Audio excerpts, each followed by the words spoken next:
Welcome to NEET class for the September 2020. Unit 1 முடிச்சிட்டு Unit 2, that is motion straight line பண்ணிட்டு இருக்கோம். I wish your dreams become real. கனவு மெய்ப்பட எங்களுடைய வாழ்த்துக்கள். All the best to all future doctors. இப்போ மேற்கொண்டு நம்ம அந்த கணக்குகளை பார்க்கலாம். Question number 29. The driver of a train traveling at 115 kilometers per hour. See, he is on the same track 100 meters in front of him. A slow train is traveling at the same direction at 25 kilometers per hour. Least retardation that must be applied by him to avoid the collision. So ஒரு சின்ன படம் போட்டிருக்கேங்க. இது ஒரு train ஒரே ட்ராக்கில் போயிட்டுருக்கு. இது வந்து முன்னாடி போயிட்டுருக்கு ஸ்லோ ட்ரெயின் 25 கிலோமீட்டர்ஸ் பர் ஹவரில். இது 150 கிலோமீட்டர்ஸ் பர் ஹவரில் வந்துட்டுருக்கு. இந்த டிரைவர் ஒரு 100 மீட்டர் தூரத்தில் இந்த ட்ரெயினை பார்த்துட்டார். ஸோ இப்போது இந்த கொலிஷன் ஆகாமல், இந்த ஆக்சிடெண்ட் ஆகாமல் இருக்கணுன்றதுக்காக அவர் என்ன பண்ணுறார், பிரேக் அப்ளை பண்ணுறார். அது என்னவாக இருக்கணும், எவ்வளோ லீஸ்ட் ரிட்டார்டேஷன் இருக்கணும் அப்படின்றாங்க. The least retardation necessary so that we can avoid the collision. question mark clear ஆயிடுச்சா? இப்போது இதில் முக்கியமாக உங்களுக்கு என்ன தெரியணும் அப்படின்னா, இது 115 கிலோமீட்டர் போகிறது, இது 25 கிலோமீட்டர்ஸ் வேகத்தில் போயிட்டுருக்கு. அப்போது நெட் ஸ்பீட் இது எவ்வளோ வேகத்தில் இதை விட ஜாஸ்தியாக போயிட்டுருக்கு, 90 கிலோமீட்டர்ஸ் பர் ஹவர் வேகத்தில் இதை விட இது வேகமாக போயிட்டுருக்கு. இந்த ட்ரெயின் இதை விட 90 கிலோமீட்டர்ஸ் பர் ஹவர் வேகத்தில் போகிறது. இதுதான் we call relative velocity of this train with respect to இந்த ட்ரெயின் அப்படின்னு சொல்கிறோம். So relative velocity of the fast train 90 kilometres per hour. இதை கன்வெர்ட் பண்ணிக்கோங்க மீட்டர் பை செகண்டில், ஏன்னா இது மீட்டரில் இருக்கிறதுனால. 90 கிலோமீட்டர்ஸ் மீட்டர் பை செகண்ட் அப்படின்னா 5/18. அப்போது 25 மீட்டர்ஸ் பர் செகண்டில் இது வந்துட்டுருக்கு. So v square minus u square அப்படின்றதுல 2as. இதில் எஸ்ன்றது நமக்கு 100. v பிரேக் ஆகிடணும், அப்ளை பண்ணிவிட்டு கடைசியில் வந்து நிற்கணும். ஸோ அதனால் 0. The initial velocity with which it is going 25 metres per second போயிட்டுருக்கு. 25 square. Therefore what is a? So 625 கீழே 25 பண்ணால் இது வந்து 2 × 100. 100 டிவைட் பண்ணால் இது 6.25 வந்துடும் பை 2. இதை டிவைட் பண்ணோம் அப்படின்னா 3.125 metre by second square. Second choice. So relative வெலாசிட்டின்றது உங்களுக்கு டக்குன்னு ரெண்டு ஸ்ட்ரைக் ஆகணும், அவ்வளோதான். இந்த கணக்கு ரொம்ப simple problem. Now I go for question number 30. A bus is moving at 36 kilometers per hour on a straight road. A scooter is 1 kilometer behind the bus, wants to overtake the bus in 100 seconds. At what speed should he chase? ஒரு bus 36 kilometre per ஹவரில் முன்னாடி போயிட்டுருக்கு. Straight road அப்படின்னு சொல்லிட்டாங்க, highway அப்படின்ற மாதிரி எடுத்துக்கலாம். No turning, nothing, நேர் ரோடு. பின்னாடி ஒரு ஸ்கூட்டரிஸ்ட் வரார். ஸ்கூட்டரில் வர அந்த ஆள் 1 கிலோமீட்டர் பின்னாடி இருக்கார் பஸ்ஸுக்கு. அந்த பஸ்ஸை ஓவர்டேக் பண்ணணும் அப்படின்னு நினைக்கிறார். டைம் அவராக ஃபிக்ஸ் பண்ணிக்கிறது ஒரு 100 செகண்ட்ஸில் நம்ம பண்ணிடணும் இந்த பஸ்ஸை அப்படின்ட்டு. எந்த ஸ்பீடில் அவர் போனார் அப்படின்னா அவர் அதே போல் 100 செகண்டில் அந்த பஸ்ஸை ஓவர்டேக் பண்ண முடியும் அப்படின்ட்டு கேட்குறாங்க. கொஞ்சம் யோசிங்க எப்படி பண்ணலாம் அப்படின்ட்டு. So stop the video, you work out. அதுக்கு பிறகு இந்த வீடியோவை பாருங்கள், அது உங்களுக்கு யூஸ்ஃபுல்லாக இருக்கும். தெரியல அப்படின்னா நீங்கள் நேராகவே பாருங்கள், பட் தெரியும் உங்களுக்கு. அதனால் கொஞ்சம் முயற்சி பண்ணி பாருங்கள். அதுக்கப்புறமா நீங்கள் வீடியோவை ஆன் பண்ணிவிட்டு செக் பண்ணி பாருங்கள். இப்போ நான் I am continuing that. 36 kilometre per ஹவரில் போயிட்டுருக்கு அந்த பஸ்ஸு. அந்த ஸ்பீட் 36 கிலோமீட்டர்ஸ் பர் ஹவரை மீட்டர் பை செகண்டாக மாற்றிக்கோங்க. ஸோ 10 மீட்டர்ஸ் பர் செகண்டில் அது போகிறது. ஏன் மீட்டர் பை செகண்டை மாற்றணும்? ஏன்னா இது 100 செகண்டில் கவர் பண்ணணும் அப்படின்றதுனால. சரியா? அதனால் நீங்கள் கிலோமீட்டர்ஸ்லேருந்து முதல்ல மீட்டர்ஸ் பர் ஹவர் செகண்ட்ஸில் மாற்றிக்கோங்க.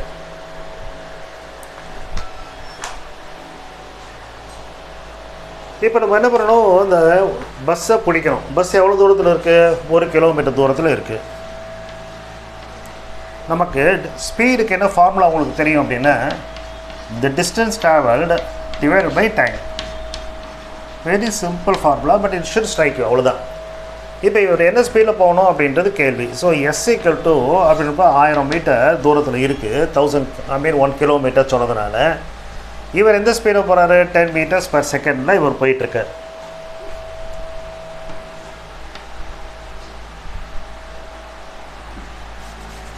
டிஸ்டன்ஸ் பை டைம் அதான் எனக்கு வேணும். ஸோ டிஸ்டன்ஸு டைம் வந்து 100 செகண்ட் அப்படின்னு கொடுத்துட்டோம். Sorry, distance by time.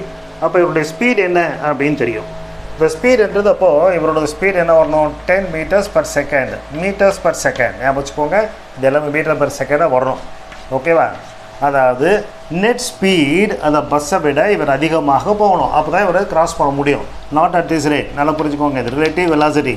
அப்போ அவருடைய ஸ்பீட் என்னவா இருக்கணும் அப்படின்னா, அந்த ட்ரெயினுடைய அந்த பஸ்ஸோட ஸ்பீட் எவ்வளோ இருக்குது, 10 மீட்டர்ஸ். இந்த ரிலேட்டிவ் வெலாசிட்டி 10 மீட்டர்ஸ். அதனால் ரெண்டையும் ஆட் பண்ணி 20 மீட்டர்ஸ் பர் செகண்டில் அவர் போனார் அப்படின்னா, if he travels at 20 meters per second, net speed will be 10, the relative speed 20 minus 10. ஒரே ட்ராக்கில் போகிறதுனால மைனஸ் பண்ணணும்.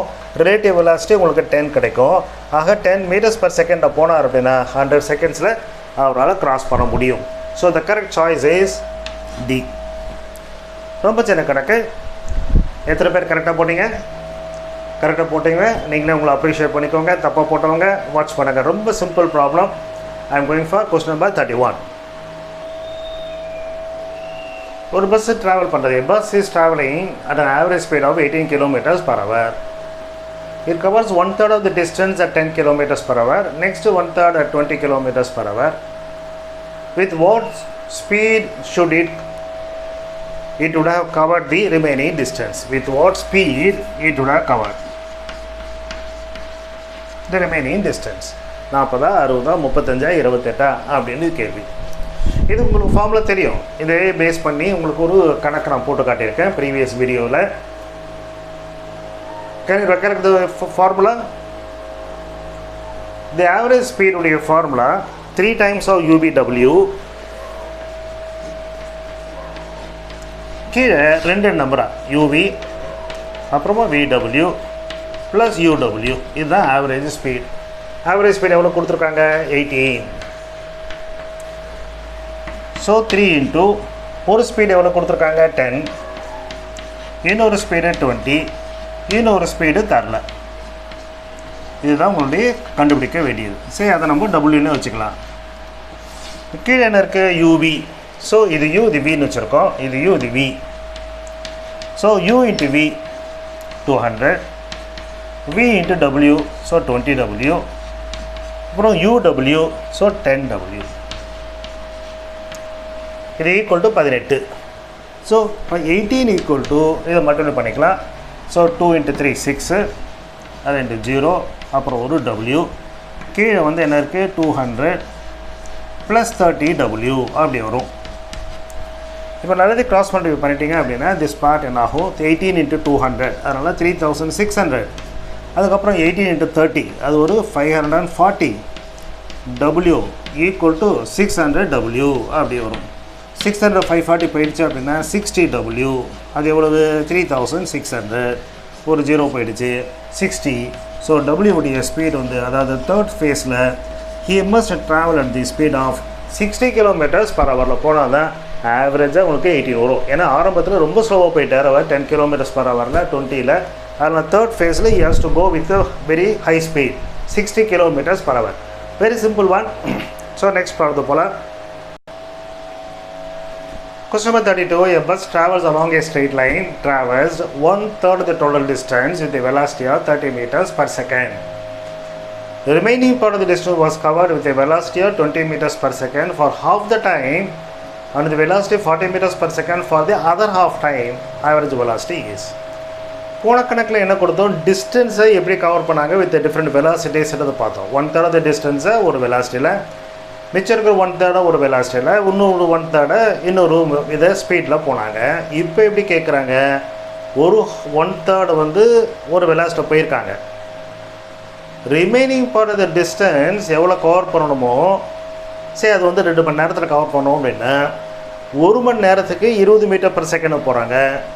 அதை ஒரு மணி நேரத்துக்கு 40 மீட்டர்ஸ் பர் செகண்ட் போகிறாங்க. Am I clear? Remaining part of the distance was covered. Remaining part of the distance suppose அவங்க cover பண்ண வேண்டிய நேரம் ஒரு 4 மணி நேரம் அப்படின்னம்னா 4 hours அப்படின்னா ஃபஸ்ட்டு 2 ஹவர்ஸ்க்கு they go with the velocity 20 meters per second.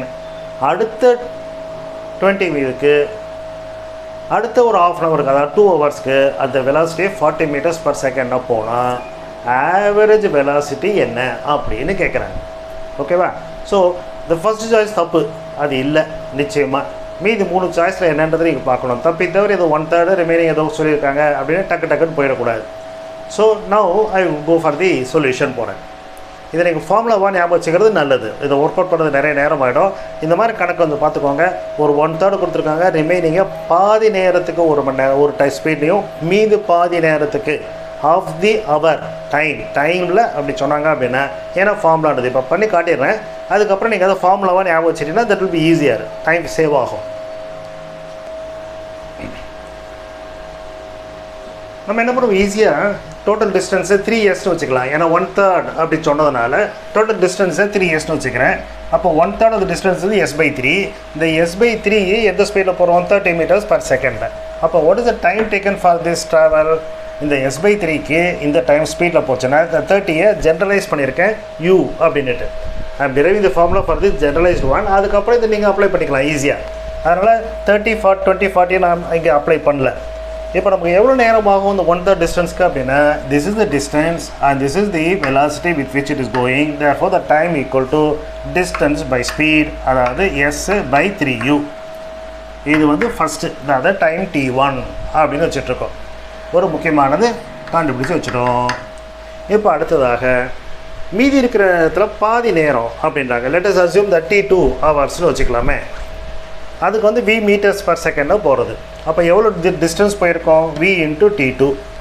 Remaining இதுவும் அதே டைம், அதாவது t2 ஹவர்ஸ்லேயே w மீட்டர்ஸ் பர் செகண்ட் போகிறது. அப்போ டிஸ்டன்ஸ் எவ்வளோ போயிருக்கோம், w இன்ட்டு t2.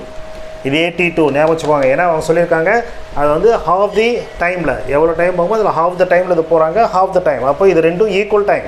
அதனால் நம்ம அஸ்யூம் பண்ணுறேன் இது t2 இது t2 அப்படின்னு வச்சுட்ருக்கேன். இப்போ நான் டோட்டல் டிஸ்டன்ஸ் கவர்ட் இந்த ரிமைனிங் அந்த டோட்டல் ஹவர்ஸில் 2t2 அப்படின்றதுல இது ரெண்டும் ஆட் பண்ணுறோம். காமன் t2னால v + w t2ன்னு போட்டேன். திஸ் இஸ் ஈக்குவல் டு எவ்வளோ, 1/3 டிஸ்டன்ஸ் ஏற்கனவே கவர் பண்ணிட்டோம். அப்போ எவ்வளோ டிஸ்டன்ஸ் கவர் பண்ணியிருக்கணும், 2s/3. இந்த டிஸ்டன்ஸ் கவர்டு வந்து இப்படி இருக்குது, that is equal to 2s/3. இதில் இருந்து t2வை பார்க்குறோம். t2ன்றதுனாகும் இதெல்லாம் கீழே வந்துடும். இது வந்து செகண்ட் ஹாஃப், அதை செகண்ட் 2/3 கவர் பண்ணுறதுக்கு எவ்வளோ நேரம் ஆச்சு, இது 1/3க்கு. அப்போ what is the total time, t1 plus t2 times r t2. அதை இங்கே போட்டிருக்கேன் 2 டைம்ஸ், அதனால் இங்கே 2ஆல் போட்டிருக்கேன் இந்த t2. Now take LCM, you are getting this. இப்போ நம்ம ஸ்பீட் எப்படி கண்டுபிடிக்கிறது, average ஸ்பீடுக்கு distance by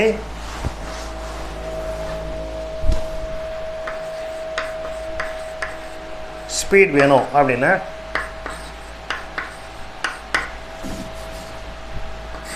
distance by speed அப்படின்றது உங்களுக்கு டைம்.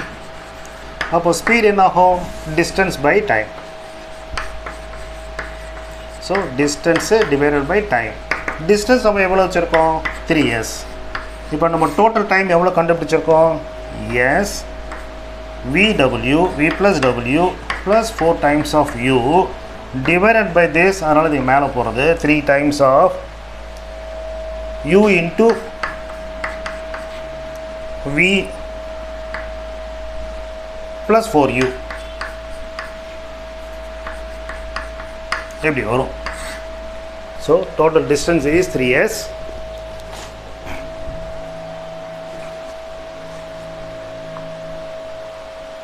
இல்லை டோட்டல் டிஸ்டன்ஸ் அப்போ எஸ் தானே வச்சுட்ருக்கோம், s/3 அப்படி தானே எடுத்திருக்கோம். அதனால் 2s/3 total distance S.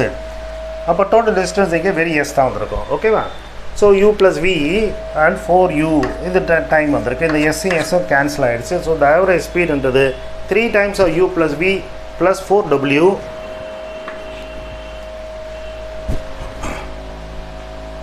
Three times of u plus v plus w. So என்ன பண்ணியிருக்கோம், s by time. So this is s, time வந்து this கீழே u into v plus w. 3 into u plus sorry u into this இது வந்திருக்கணும். இது S cancel ஆகிடுச்சு. அப்போ என்ன மிச்சமாக இருக்குது? 3u into v plus w divide by this. இதை ஞாபகம் வச்சுக்கோங்க. அந்த டு பெட்டர் எந்த மாதிரி கணக்கு, ஒரு குறிப்பிட்ட தூரம் அதாவது 1/3 டிஸ்டன்ஸை ஒரு பர்டிகுலர் ஸ்பீடில் போயிருக்காங்க, ரிமைனிங் டைம் ஆஃப் ட்ராவலில் பாதி நேரத்துக்கு ஒரு ஸ்பீட்லேயும் மிச்சம் பாதி நேரத்துக்கு இன்னொரு ஸ்பீட்லேயும் அப்படின்னு போனால் what is the average speed அப்படின்றது. இப்போது இந்த கணக்கு பொறுத்த வரைக்கும் நீங்கள் என்ன பண்ணலாம், யூன்றது 30 மீட்டர்ஸ், u 30, vன்றது 20, wன்றது 40. அதில் சப்ஸ்டிட் பண்ணிங்க அப்படின்னா உங்களுக்கு ஆன்சர் கிடச்சிட போகிறது ஆவரேஜ் ஸ்பீடு என்ன. ஸோ ஃபார்முலாவை கொஞ்சம் கஷ்டப்பட்டு ஞாபகத்தில் வச்சுட்டிங்க அப்படின்னா இந்த நேரம் மிச்சமாகும் இந்த மாதிரி கணக்கு வரப்போ. ஓகேவா? Next problem pole. Question number 33. Position of a particle with respect to time t along x-axis is x equal to 9t square minus t cube. X is measured in meters, t in seconds. What will be the position of the particle when it achieves the maximum speed along positive x direction? What will be the position of the particle? அப்படின்னு கேட்குறாங்க. It must achieve maximum speed achieve பண்ணுற சமயத்தில் அதனுடைய position எவ்வளோ தூரத்தில் இருக்கும் பார்க்குறது ரொம்ப ஈஸி ஃபார் தி மேத்ஸ் ஸ்டூடெண்ட்டுக்கு. மேத்ஸ் இல்லாத வெறும் பயாலஜி மட்டும் எடுத்துகிட்டு இருந்த ஸ்டூடெண்ட்டுக்கு கொஞ்சம் டிஃபிகல்ட்டான question. Even those who are taken maths also mistake பண்ணுறதுக்கு நிறைய பாசிபிலிட்டி இருக்குது. கொஸ்டின் படிச்சிட்டிங்களா? இப்போ நம்ம ஸ்பீடு அப்படின்னு கண்டுபிடிக்கிறதுக்கு என்ன பண்ணணும், dx by dt பண்ணணும். ஸோ dx by dt பண்ணிங்க அப்படின்னா ரேட் ஆஃப் சேஞ்ச் ஆஃப் டிஸ்பிளேஸ்மெண்ட்ன்றது நமக்கு வெலாசிட்டி. அதனால் என்ன பண்ணுறோம், dx by dtயே நம்ம பண்ண போகிறோம். இப்போ பண்ணுவோம் அதை. dx by dtன்றது அதை டிஃப்ரென்ஷியேட் பண்ண போகிறோம். So 18t minus 3t square இது வந்து வெலாசிட்டி. இந்த வெலாசிட்டி வந்து மேக்ஸிமம் சொல்கிறாங்க. உங்களுக்கு மேக்ஸிமம் கண்டுபிடிக்கணும் அப்படின்னா, ஒரு ஃபங்க்ஷனுடைய மேக்ஸிமம் வேல்யூ கண்டுபிடிக்கணும் அப்படின்னா நீங்கள் முதல்ல dy by dx கண்டுபிடிங்க. அது 0ன்னு சொல்லிவிட்டு find the value of x. அதுக்கு பிறகு d square y by dx square பண்ணுங்க செகண்ட் டெரிவேட்டிவ். அது லெஸ் தென் 0வாக இருந்ததுன்னா அது மேக்ஸிமம். ஒரு ஃபங்க்ஷன் கொடுத்துருக்காங்க அப்படின்னா அந்த ஃபங்க்ஷனை நீங்கள் டிஃப்ரென்ஷியேட் பண்ணணும். அது டிஃப்ரென்ஷியேட் பண்ணி வந்ததை ஈக்குவல் டு 0ன்னு வச்சு அதிலேருந்து நம்ம எக்ஸை கண்டுபிடிக்கணும். அதுக்கு பிறகு அது திருப்பி ஒரு தடவை டிஃப்ரென்ஷியேட் பண்ணி அது நெகட்டிவாக இருந்ததுன்னா அந்த எக்ஸோட வேல்யூஸ் போடுறப்போ we are getting maximum. எப்படின்றது மேத்ஸ் ஸ்டூடெண்ட்ஸ் நீங்கள் படிச்சிருப்பீங்க. For the non-math student, you take it this is a rule. இப்போ என்ன கொடுத்துருக்காங்க, இதுதான் உங்களுடைய ஃபங்க்ஷன். ஆக இந்த ஃபங்க்ஷனை திருப்பி நீங்கள் டிஃப்ரென்ஷியேட் பண்ணால் தான் இது வரும். So I am going for dv by dx. அது என்னது 18 minus 60. அது என்ன பண்ணணும், 0ன்னு வைக்கணும். அப்போ டீன்றது என்ன ஆகும், 3 செகண்ட்ஸ்னு வரும். இப்போ இது மேக்ஸிமமா அப்படின்றதுக்காக இன்னொரு முறை நீங்கள் டிஃப்ரென்ஷியேட் பண்ணணும். பண்ணிங்க அப்படின்னா -6 வருது. Therefore it is maximum. The speed is maximum. எப்போ t = 3. அவங்க கேட்குறது t கேட்கல, அதுக்கு என்ன கேட்குறாங்க, what is the position of the particle. Position of particle என்ன ஃபார்முலா, 9t ஸ்கொயர். அப்போ x = என்ன வரும், 9 டைம்ஸ் ஆஃப் 3 ஸ்கொயர், அதனால் 9 மைனஸ் 3 × 3 × 3, அதனால் 27. ஸோ இது 81 minus 27, அதாவது 54 அப்படின்னு metre by second. Sir metres, ஏன்னா அவங்க டிஸ்டன்ஸ் இன் மீட்டர்ஸை கொடுத்துருக்காங்க 54 மீட்டர்ஸ். இதில் நிறைய மிஸ்டேக்ஸ் என்ன வருது அப்படின்னா, இதை கண்டுபிடிச்ச உடனே இதையே 0 அப்படின்னு வச்சுறாங்க. இதை வச்சுட்டு சால்வ் பண்ணுறாங்க. சால்வ் பண்ணிவிட்டு இதில் சப்ஸ்டிட் பண்ணி பார்க்குறது அல்லது இந்த வேல்யூவை அவங்க எடுத்துக்கிறதுன்னு வச்சுக்கிறாங்க. அது நிச்சயமாக அது தப்பாகும். ஸோ அதனால் இந்த ஃபார்முலாவை கொஞ்சம் ஞாபகம் வச்சுக்கோங்க. ஃபார் த மேக்ஸிமா த ஃபங்க்ஷனை டிஃப்ரென்ஷியேட் பண்ணுறோம். அந்த டிஃப்ரென்ஷியேட் பண்ணதுக்கப்புறமா அது ஈக்குவல் டு 0 பண்ணி அதிலிருந்து எக்ஸ் வேல்யூ, இந்த இடத்துல டி வேல்யூ கண்டுபிடிக்கிறோம். And then we are going for the second derivative to check whether it is a negative. But இந்த இடத்துக்கு நீங்கள் அதெல்லாம் பார்க்க வேண்டாம். நீங்கள் அதை என்ன பண்ணுறீங்க, t = 3 வந்த உடனேயே அது மேக்ஸிமம் தான் இருக்கும். அதனால் நீங்கள் டைரெக்டாக இமீடியட்டாக 9t² போட்டுடலாம். இது போட்டாலும் நிறைய நேரம் ஆகாது, 1 செகண்ட் அது முடிச்சிடலாம். அதை கூட ஜம்ப் பண்ணலாம் அப்படின்றோம். இப்போ கொஸ்டின் நம்பர் 34 பார்க்கலாம். கொஸ்டின் நம்பர் 34ல் displacement of a particle mass m moving in one dimension under the action of a force is related to time t in seconds by t equal to root x plus 3. ஒரு object இருக்குது, அந்த ஆப்ஜெக்டை என்ன பண்ணுறோம், நம்ம ஒரு force கொடுக்குறோம். So it moves. இந்த ஆப்ஜெக்ட் மாஸ் வந்து m அப்படின்னு கொடுத்துருக்காங்க. ஸோ கொடுத்துருக்கிற கணக்கு ஒரு ஆப்ஜெக்ட், அந்த அதனுடைய mass, I am applying some force, as a result of that இது மூவ் ஆகுது. அந்த டிஸ்பிளேஸ்மெண்ட்டை வந்து they give in this way, time equal to t is related to root x plus 3 அப்படின்னு கேட்குறாங்க. கேட்டுட்டு இப்போ என்ன கண்டுபிடிக்க சொல்கிறாங்கன்னா, what is the displacement velocity 0வாக இருக்கிறப்போ அப்படின்னு கேட்குறாங்க. t equal to root x plus 3 அப்படின்னு கொடுத்து 4 சாய்ஸ் கொடுத்துருக்காங்க. ரொம்ப ஈஸியான கணக்கு for the maths student again. But sometimes the students are getting confused. என்ன அப்படின்னா, மாஸ்ன்னு ஏதோ கொடுத்துருக்காங்களா, அது எங்கே யூஸ் பண்ணுறது அப்படின்றது. உங்களுக்கு என்ன வேணுன்றது மட்டும் பாருங்கள். Sometimes the data is given unwanted things, சும்மா உங்களை குழப்பறதுக்காக கொடுத்துருக்கலாம். ஒரு ஃபோர்ஸ் அப்ளை பண்ணணும் அப்படின்றதுனால எம் மாஸ்லாம் கொடுத்துருக்காங்க. உடனே நீங்கள் force equal to mass into acceleration அதெல்லாம் ஜம்ப் பண்ணிடாதீங்க தப்பி தவறி. நமக்கு வேண்டியது டிஸ்பிளேஸ்மெண்ட். எப்போது வெலாசிட்டி 0வாக இருந்தால். அப்போ நமக்கு வெலாசிட்டிக்கு என்ன ஃபார்முலா தெரியும், dx/dt தெரியும். ஸோ இதுலேருந்து என்ன பண்ணுறோம், ரூட் எக்ஸ் அப்படின்றத t-3 அப்படி சொல்லாமா. அப்போது எக்ஸ் அப்படின்றத t-3 the whole square அப்படி சொல்லலாமா. dx/dt வேணும், அதுதான் வெலாசிட்டி. இது 0 ஆக்கணும். அதனால் அப்புறம் இது அப்படியே dx/dt பண்ணுறேன். இது ஃபுல்லாக இங்கே வந்துடணும். 2 times of t-3 அப்படி வரும். இதை வந்து at 0ன்னு சொல்லியிருக்காங்க. அப்போ 0 எப்போ ஆகும், அந்த டைம் t equal to 3 அப்படின்ற செகண்ட்ஸில், t equal to 3 செகண்ட்ஸில் வெலாசிட்டி 0 ஆகும். சரி, இப்போ நம்ம என்ன கேட்குறாங்க, வாட் இஸ் த டிஸ்பிளேஸ்மெண்ட் அப்படின்னு கேட்குறாங்க. இது என்ன ஃபார்முலா கொடுத்துருக்காங்க, t equal to this. அப்போ டீக்கு மேலே அதை போடுங்க. ரூட் எக்ஸ் இங்கே இருக்குது, இங்கே ஒரு 3 இருக்குது. இந்த 3 இங்கே வந்துருந்தா 0 ஆகிடும். அப்போ root x equal to 0, otherwise x equal to 0, displacement is also 0. அதாவது இனிஷியல் வெலாசிட்டி அது. So t equal to velocity இங்கே இனிஷியல் 0 இருக்கப்போ டிஸ்பிளேஸ்மெண்ட் ஆல்சோ 0வாக இருக்குது. ரொம்ப சின்ன கணக்கு மட்டும் நீங்கள் அழகாக புரிஞ்சுக்கிட்டீங்க அப்படின்னா தாராளமாக அழகாக சால்வ் பண்ணியிருக்கலாம். ஸோ ஸ்டூடெண்ட்ஸ், ஃபிசிக்ஸ் அவ்வளோ டஃப் இல்லை இல்லையா, ஈஸியாக தானே இருக்குது. ஒன்றை திங் கொஞ்சம் நீங்கள் ப்ராக்டிஸ் பண்ண போகிறோம். கொஞ்சம் ஃபார்முலா தெரியணும், கொஞ்சம் மேத்ஸ் தெரியணும். தெரிஞ்சது அப்படின்னா ஃபிசிக்ஸு ஈஸி தான். அதில் டெஃபினட்டாக நீங்கள் 360யும் வாங்கலாம் அவுட் ஆஃப் 360க்கு. All the best for that. இந்த கிளாஸ் இன்ட்ரெஸ்டிங்காக இருந்தது அப்படின்னா, as I use to say, please do subscribe. So உங்களை நீங்கள் சப்ஸ்கிரைப் பண்ணதான் அது ஒரு என்கரேஜ்மெண்ட்டாக இருக்கும் அப்படின்னு நான் சொல்ல தேவையே இல்லை. ஸோ அதனால் சப்ஸ்கிரைப் பண்ணுங்கள்.